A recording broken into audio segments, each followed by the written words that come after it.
Writing variant equals document ID equals 58314. You buried the wrong woman. Richard Calloway stopped with the coffee cup halfway to his mouth. The words had come from the black waitress standing beside his table, a woman he had never seen before, wearing a plain black uniform and holding a cream-colored envelope between both hands. For a moment, the sounds of the Manhattan restaurant seemed to fade, the clink of silverware, the low murmur of expensive conversations, the soft hiss of steam from the espresso machine. Richard looked at her as if she had spoken in a language he did not understand. Then his eyes dropped to the envelope. His name was written across the front in dark blue ink. Richard Calloway. No company title. No assistant's name. Just his name. Who gave you that? He asked. Naomi Brooks kept her eyes on him. She had learned long ago that powerful men often expected fear before they expected answers.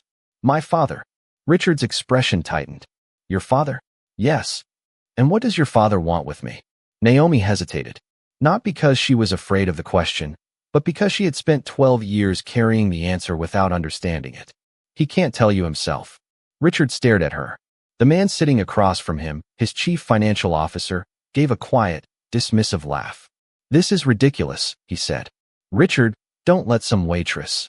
Naomi's fingers tightened around the envelope. She had heard that tone before. Not just from him.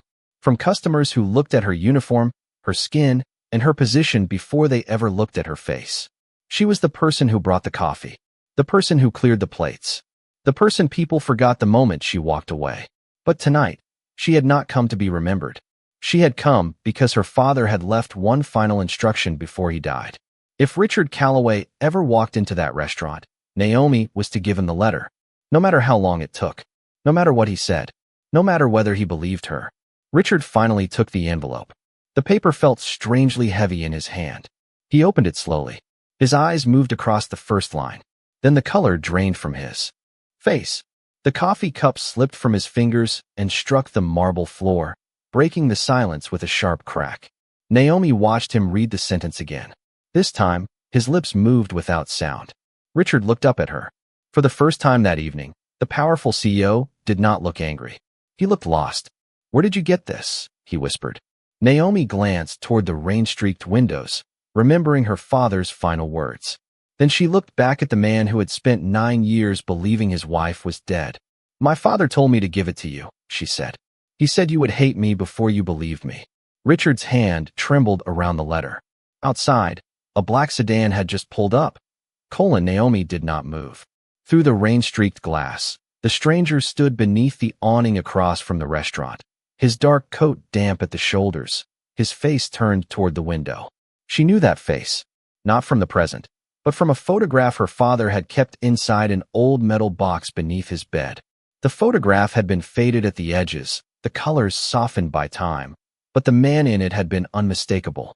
He had stood beside a black sedan, one hand resting on the roof, while Naomi's father stood several feet away with a folder pressed against his chest. Naomi had asked about the photograph when she was 17. Her father had closed the box and told her never to ask again. Now, 12 years later, that same face was watching her from across the street. Naomi. Richard's voice pulled her back. She turned toward him. He was still holding the letter. His chief financial officer was saying something, but Richard did not seem to hear him. His eyes remained fixed on the words written across the page. Naomi had seen the expression before, though never on a man like Richard Calloway. It was the look of someone standing at the edge of a memory he had spent years refusing to approach. You said your father gave you this, Richard said. Yes. What was his name? Samuel Brooks. Richard went completely still. Naomi noticed it immediately. His hand stopped moving. His shoulders stiffened. For a second, the restaurant seemed to shrink around them. You knew him, she said. Richard looked away. That was answer enough. Naomi had spent years believing her father had been an ordinary accountant who had left behind more questions than money. He had worked long hours, kept his life private, and refused to talk about the years before Naomi was born. After he died, she found only a few belongings in his apartment, a worn leather wallet, an old watch, a photograph, and the metal box. The letter had been inside the box. It had been sealed for 12 years. On the outside, her father's handwriting had given her one instruction. Give this to Richard Calloway only if he comes looking for the truth. But Richard had not come looking. He had simply walked into the restaurant on a rainy Thursday night, surrounded by people who knew his name, his company, and his fortune. Naomi had almost ignored him. Then she had recognized the initials written on the envelope. R.C. What did Samuel Brooks do for you? Naomi asked. Richard's chief financial officer stood up. That is enough. She needs to leave. Naomi looked at him. I am not finished. The man gave her a cold smile. You are a waitress. The words landed softly, but they carried the familiar weight of every room where people had decided what she could be before she had spoken. Naomi felt the old instinct to lower her eyes. She did not. Richard slowly lifted one hand. Leave us. The chief financial officer stared at him. Richard, I said leave us. The man hesitated, then walked away. Richard waited until he was gone. My father worked for your company, Naomi said. Richard's eyes returned to her. He was the chief accountant. Naomi felt the air change. Then you knew him? Richard looked down at the letter again. I knew of him. That is not what your face says. For the first time, Richard looked directly at her. Outside, the stranger across the street turned away from the window. Naomi watched him walk toward the corner, but she knew he had not left. He had seen the letter. He had seen Richard read it. And somewhere inside that old metal box, Naomi had begun to understand. Her father had left behind much more than a message. He had left behind a door. Richard had just opened it. Richard Calloway had built his entire life around control. At 47, he could walk into a boardroom and silence a dozen executives without raising his voice. He knew the value of every company he owned, every contract he signed, and every person allowed close enough to speak to him without an appointment. For 9 years, he had also believed he knew the truth about Evelyn Calloway. His wife had died in a car accident on a cold November night. The police report had been closed. The insurance claim had been settled. The funeral had been private. And Richard had carried the grief so quietly that most people eventually stopped asking about it. But Naomi Brooks had just placed a letter on his table that made the past feel unfinished. Richard looked toward the rain-covered window. You said your father left this for me, he said. Yes. Why would he wait 12 years? Naomi watched him carefully. Maybe he was waiting for the right person to hear it. Richard gave a short, humorless breath. You think I was not the right person before tonight? I think he was afraid you would not listen. Richard looked at her then. There was something in his expression Naomi had not expected. Not anger. Not exactly. It was the quiet discomfort of a man hearing a description of himself that came from someone who had never met him. He reached for the letter again. Your father worked for Calloway Capital from 2008 to 2014, he said. He handled internal accounts. Naomi's eyes narrowed. You know his employment dates. Richard did not answer immediately. That silence told her more than his words. What happened in 2014? She asked. Richard looked down at the table. The white linen, the silverware, the untouched dinner.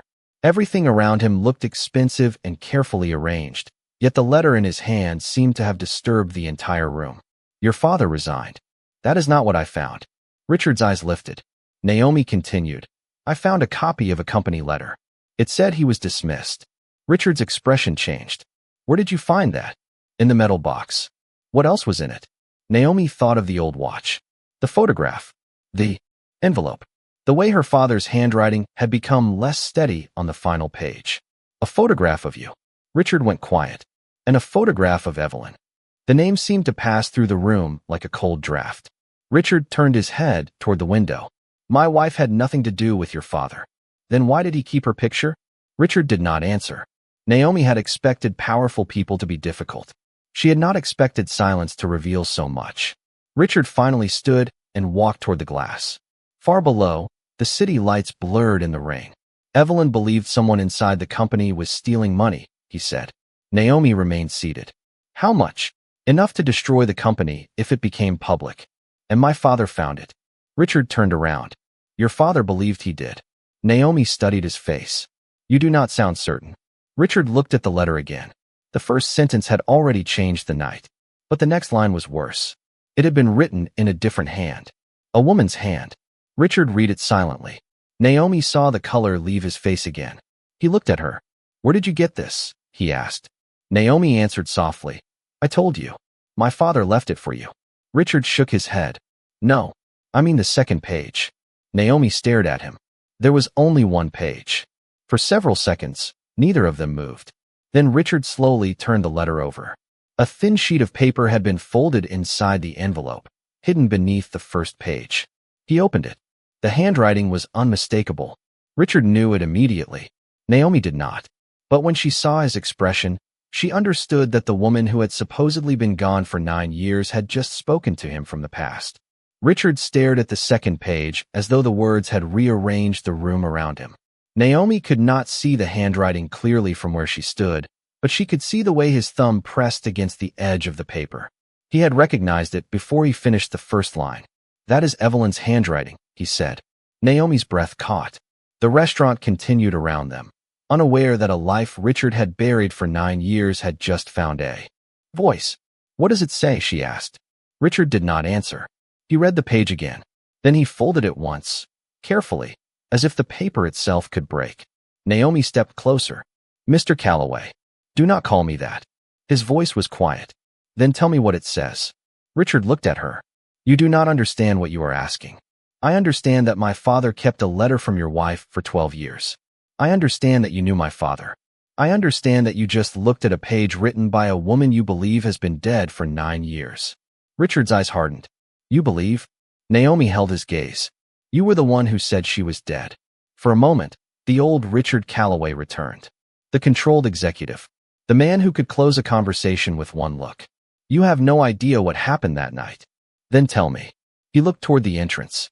The stranger from across the street was no longer visible. Richard noticed Naomi looking. "Who is that man?" "I do not know his name." "But you recognize him." Naomi hesitated. "I saw him in a photograph that belonged to my father." Richard's face changed. "What photograph?" "The one with my father standing beside a black sedan." Richard moved toward the table. "Describe it." "My father was holding a folder. The man was standing beside the car. There was a building behind them." "What building?" "I do not know." The photograph was old. Richard closed his eyes for a brief moment. When he opened them, the confidence had disappeared from his face. "You should not have brought this here." Naomi felt something tighten in her chest. "You told me to leave." "I did not say that. Your chief financial officer did. He does not speak for me. He did a moment ago." Richard looked down at the letter. "You need to understand something. If your father kept this, then someone else may know you have it." Naomi's voice remained steady. "Is that supposed to frighten me?" "No." Richard paused. "It is supposed to make you careful." The words settled between them. Naomi had spent the entire evening believing she was the one bringing danger into Richard's carefully controlled world. Now she began to wonder whether the danger had been waiting there long before she arrived. "What did Evelyn write?" she asked again. Richard looked at the second page. This time, he did not hide it from her. He turned the paper around. Naomi read the first sentence. "My husband is not the person who betrayed me." She looked up. Richard was watching her. "What does that mean?" she asked. His answer came slowly. "I do not know." Naomi studied him. "You do." Richard looked toward the empty window where the stranger had stood. "I know what I was told." "And what were you told?" He did not answer. Outside, the rain continued to fall against the glass. Then Richard's phone began to ring. He looked at the screen. No name appeared. Only a private number. Naomi watched his expression change as the call continued. Richard answered. For several seconds, he said nothing. Then a woman's voice came through the speaker. Richard went completely still. Naomi could not hear the words clearly, but she heard the final sentence. "Richard, if Naomi Brooks is with you, do not trust her." The call ended. Naomi looked at him. Richard looked back at her. And suddenly, the letter was no longer the only thing in the room that had begun to speak. Naomi did not move. The woman's voice remained in her mind long after the call ended. "If Naomi Brooks is with you, do not trust her." Richard lowered the phone slowly. For a moment, neither of them spoke. The restaurant noise returned around them, but it felt distant now, separated from their table by something invisible.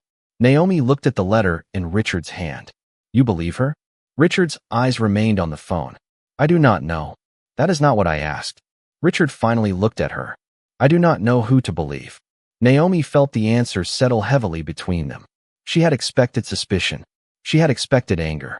What she had not expected was the sudden realization that Richard Calloway, a man who had spent 9 years surrounded by lawyers, executives, assistants, and security professionals, had no idea who was telling him the truth. "Then ask me," Naomi said. Ask me what you think I am hiding. Richard studied her. Why did your father wait 12 years? I do not. No. Why did he keep Evelyn's photograph? I do not know. Why did he write my name on that envelope? Naomi looked at the letter. Because he believed you needed to see it. Richard's jaw tightened. That is not an answer. It is the only honest one I have. He looked away. Naomi had spent the last hour being treated like someone who had arrived with a story and an agenda. But she had no hidden plan. She had no lawyer waiting outside. She had no demand for money. She had only a letter, an old photograph, and questions that had followed her family for most of her life. You think I am trying to get something from you, she said. Richard did not deny it. You are a stranger who walked into my private dinner with a letter connected to my dead wife. I am a stranger because you never bothered to know my father. Richard looked at her sharply. The words had come out before Naomi could soften them. She expected him to react, but he only stood there, silent. Then his eyes moved to the photograph on the table. Your father did not trust many people, Richard said. Neither do I. Maybe that was the problem. Richard looked at her again. Before he could answer, the chief financial officer returned to the table. His expression was impatient. Richard, we need to leave. Naomi saw the man glance at the letter. It was brief, almost invisible, but she noticed it. His eyes went to the second page, then to the envelope, then back to Richard. Naomi felt something shift inside her. You have seen this before, she said. The man stopped. I have no idea what you are talking about. You looked at the second page. Richard turned toward him. Have you seen this handwriting? The man gave a small laugh. I have seen many documents in my career. Naomi did not look away from him. That was not my question. The room seemed to grow quieter. Richard held the page between his fingers. Answer her. The chief financial officer looked at Richard, then at Naomi. You are making a mistake. What mistake? Richard asked. The man did not answer. Naomi noticed his hand move toward his phone. Richard noticed it too. Do not call anyone, Richard said. The man stopped. For the first time, Naomi saw fear pass across his face. Not panic. Something smaller and colder. Recognition. Richard folded the letter and placed it inside his jacket. We are leaving. Naomi stood. I am coming with you. Richard looked at her. No. Then give me the letter. He said nothing. Naomi held out her hand. It belongs to my family. Richard looked at the envelope. Then at her. Your father gave it to me. He gave me the responsibility of delivering it. He did not give you the right to keep everything else. The words landed harder than she intended. Richard slowly removed the letter from his jacket. He handed it back to her. Naomi took it. Then the restaurant doors opened. The man from the photograph stood inside, rain shining on the shoulders of his coat. He looked directly at Naomi and said, Your father should have destroyed that letter years ago. Richard turned toward him. Naomi's fingers closed around the envelope. And suddenly, the question was no longer who had written the letter. It was why so many people were afraid of what it could reveal. The man from the photograph stood just inside the restaurant, with rainwater darkening the shoulders of his coat. Naomi recognized him instantly, but seeing him in person made the old image in her father's metal box feel suddenly incomplete. He looked older now, his hair silver at the temples, his face lined by years she could not explain. Richard stood between them, his expression controlled, but his attention fixed on every word. Who are you? Richard asked. The man did not answer him. His eyes remained on Naomi. Your father should have destroyed that letter years ago.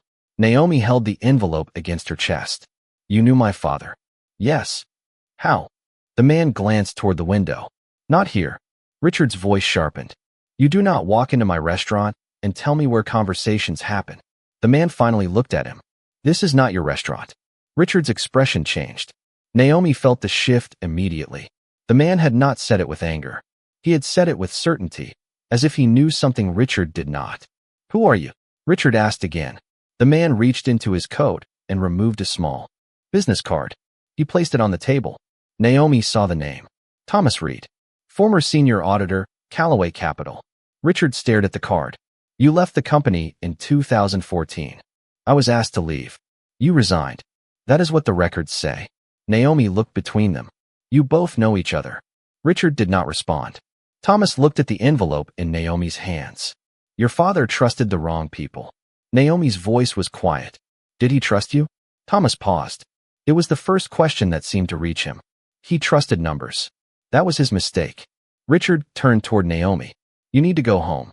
Naomi looked at him. You just told me someone may know I have this letter. Exactly. Then why should I leave alone? Richard hesitated. Thomas watched him carefully. Because she is not the only person who may be in danger of losing control tonight. Richard's eyes hardened. Choose your next words carefully. Thomas did not flinch. Evelyn did not disappear because she wanted a new life. She disappeared because she found the same thing Samuel found. Naomi felt the room become strangely quiet. The rain tapped against the windows. Somewhere behind her, a server placed a glass on a table. The small sound seemed impossibly clear. What did they find? Naomi asked. Thomas looked at Richard. Ask him. Richard said nothing. Naomi turned toward him. What did your wife find? Richard looked at the letter in her hands. I told you. I do not know. Thomas gave a tired smile. That is the story you have been telling yourself for 9 years. Richard stepped closer to the table. You think you know everything? No. I know enough to understand why Evelyn wrote that sentence. Naomi unfolded the second page.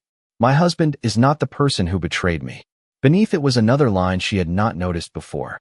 But he is the person who signed the door open. Richard read it. His face lost its certainty. What does that mean? Naomi asked. Thomas looked at him. It means you gave someone access. Richard shook his head. I never gave anyone access to Evelyn. Not to Evelyn. Thomas's eyes moved to the letter. To the company. Richard went silent.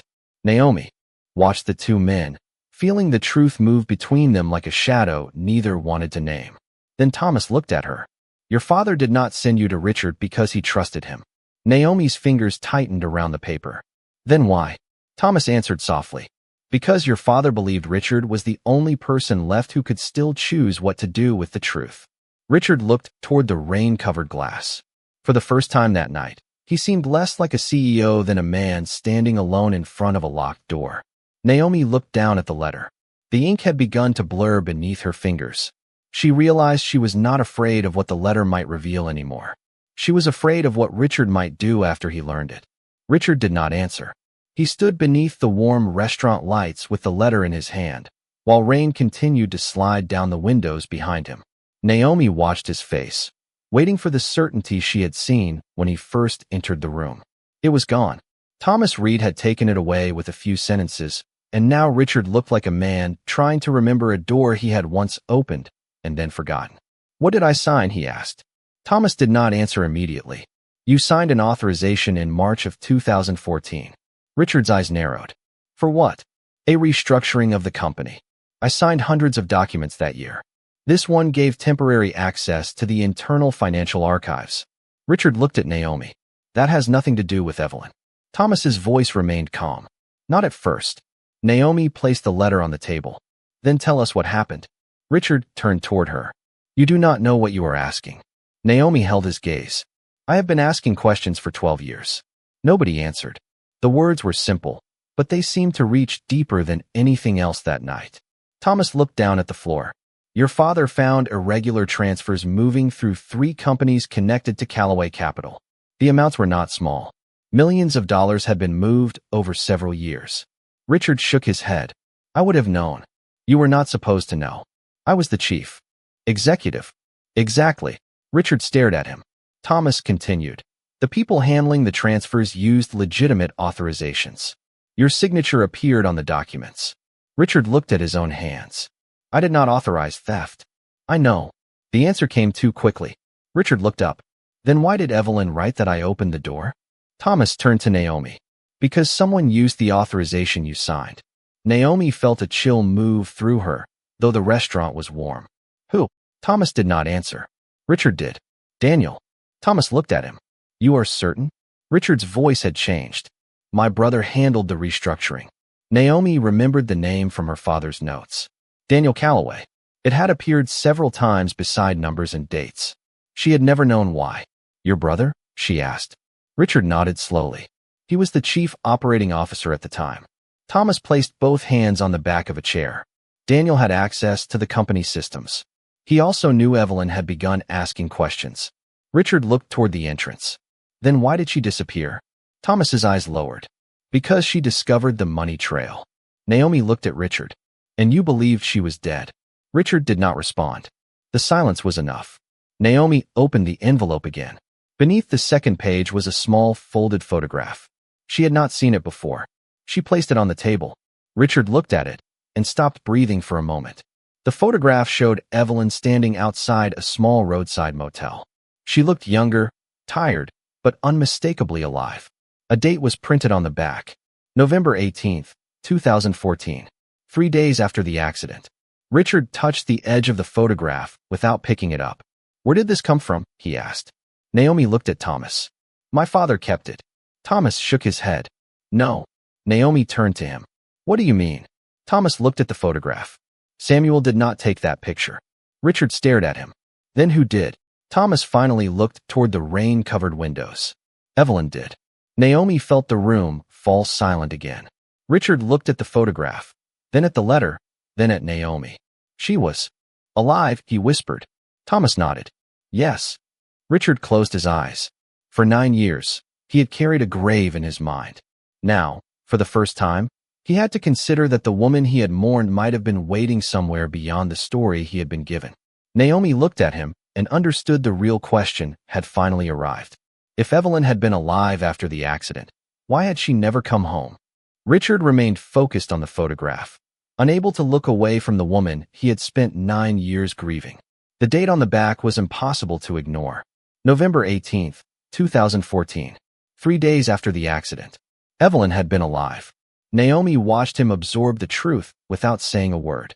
Thomas stood quietly near the table, allowing the silence to do what explanations could not. Finally, Richard asked, "Where was this taken?" "A motel outside Albany," Thomas said. Richard looked up. "How do you know?" "Because I was there." Naomi turned toward him. "You saw her?"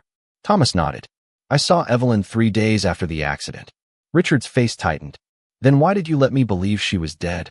Thomas looked at him for a long moment. "I did not know what had happened to her after that night." "You knew she was alive." "I knew she was alive then."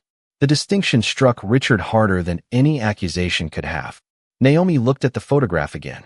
Evelyn stood beneath a faded motel sign, one hand resting on the strap of a travel bag. She was not smiling. She looked as though she had been carrying a secret too heavy to set down. "What happened after the photograph?" Naomi asked. Thomas looked at the letter. "Evelyn gave it to your father." Richard turned sharply. "Why?" "Because she needed someone she believed could trace the money." Richard stared at the photograph. "Why did she not come to me?" Thomas did not answer immediately. "Because she believed someone close to you was watching everything." Richard looked toward the entrance. "Daniel." Thomas said nothing. Richard understood. "My brother told me Evelyn died." "Your brother told you what the official report said." "He handled the report." Thomas's silence confirmed it. Naomi felt the pieces begin to connect, but one question remained.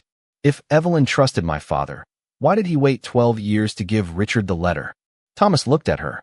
Because Samuel was waiting for proof. What proof? That Richard was no longer surrounded by the people who had protected the lie. Richard's eyes lifted. What does that mean? Thomas reached into his coat and removed a small flash drive. He placed it beside the photograph. Your father copied the financial records. Evelyn recorded a statement. I kept the backup. Richard looked at the drive. You had this for 12 years. Yes. Why did you never come forward? Thomas looked down. Because I was afraid the truth would destroy more than the people who created the lie. Naomi felt the weight of the sentence. Fear had kept her father silent. Fear had kept Thomas silent. Fear had kept Richard trapped inside a story that had controlled his life for nearly a decade. And now, she asked. Thomas looked at Richard. Now you have a choice. Richard stared at the drive. What choice? You can protect your company, your family name, and everything you built. Thomas paused. Or you can open the records and let the truth go wherever it leads. Richard looked at Naomi. She expected him to ask what she wanted. Instead, he asked, what would your father have done? Naomi thought of the metal box beneath the bed, the old watch, the faded photograph, the letter sealed for 12 years. He would have told the truth, she said. Richard looked down. His phone began to ring again. This time, the name on the screen was visible. Daniel Calloway. Richard did not answer. The phone stopped. A message appeared. Richard read it. His expression changed. Naomi watched him carefully. What did he say? Richard turned the screen toward them. The message was short. I know you have the letter. Richard closed his hand around the phone. For 9 years, he had believed his brother was one of the few people he could trust. Now, standing beneath the warm lights of an expensive restaurant, he finally understood the cost of that belief. He looked at Naomi. "I am going to open the records." Naomi said nothing. Richard looked at Thomas. "All of them." Thomas nodded. Outside, the rain began to weaken, and somewhere beyond the city lights, the truth that had waited 12 years was finally moving toward the surface. Richard did not sleep that night. By midnight, the rain had stopped, but the city outside his apartment remained wet and silver beneath the streetlights. On the dining table, the letter lay beside the photograph, the flash drive, and the old business card Thomas Reed had left behind. For objects, 12 years of silence. Richard had spent his life believing that control meant knowing where every piece belonged. Now, the smallest pieces were the ones that frightened him most. At 6 a.m, he called his general counsel and ordered an independent review of every financial archive from 2013 through 2015. He did not call Daniel. He did not warn him. By 8, the first records were being opened. By noon, the old accounts had begun to speak. Transfers moved through companies that appeared unrelated to Callaway Capital. Authorization forms carried Richard's signature, but the digital access records showed that someone else had opened the files. The name appeared again and again. Daniel Callaway. Richard stared at the screen for a long time. Then he asked for the archived investigation into Evelyn's disappearance. It had been closed within 48 hours. The report had described an accident, a missing vehicle, and a presumed death. But the timeline contained one detail no one had ever explained. Evelyn's phone had been used 3 days later. The location placed it near Albany. Richard leaned back in his chair. The same city listed on the photograph. The same date. The same truth his family had spent 9 years burying beneath paperwork. Naomi arrived at the office that afternoon carrying the metal box. She had not wanted to come, but Richard had asked her to bring everything her father had left behind. When she entered the executive conference room, she looked smaller than the enormous glass table and the city skyline beyond it. But Richard no longer saw a waitress standing in a room that belonged to people like him. He saw the person who had carried the truth farther than anyone else had been willing to carry it. "I found something," he said. Naomi placed the metal box on the table. "So did I." Richard turned his laptop toward her. On the screen was an old surveillance image from a motel parking lot. The image was grainy, but the woman standing near the entrance was unmistakable. Evelyn. Naomi looked at the photograph in her hand. The image matched. "She was alive," Naomi whispered. Richard nodded. "And I am going to find her." Thomas arrived an hour later with the final piece of evidence. Evelyn had not vanished without leaving a trail. She had created a small account under another name and made one deposit every year on the same date. The account had been active for 9 years. Richard stared at the records. "She wanted me to find her," Thomas answered quietly. "She wanted to know whether you would ever look." Richard closed his eyes. The truth was no longer only about money, betrayal, or a missing woman. It was about every year he had accepted the easiest answer because the harder one demanded courage. Naomi watched him sit alone in the conference room after Thomas left. For the first time, Richard Callaway had no speech prepared, no executive decision to announce, and no powerful person to blame. He had only a choice. He could protect the name he had inherited, or he could tell the truth about what that name had cost. Richard picked up the phone and called the authorities. Then he called the financial regulators. Then he called Evelyn's number. The call rang once, twice, 3 times. Naomi stood by the window as Richard slowly lifted the phone to his ear. On the 4th ring, someone answered. Richard said nothing. Neither did the person on the other end. Then a woman's voice whispered, "Richard?" His eyes closed. 9 years of silence filled the room. Naomi looked away, giving him the privacy he had never been given when his life was turned into a lie. Outside, sunlight began to break through the clouds. And on the table, beside the old letter that had started everything, the metal box remained open.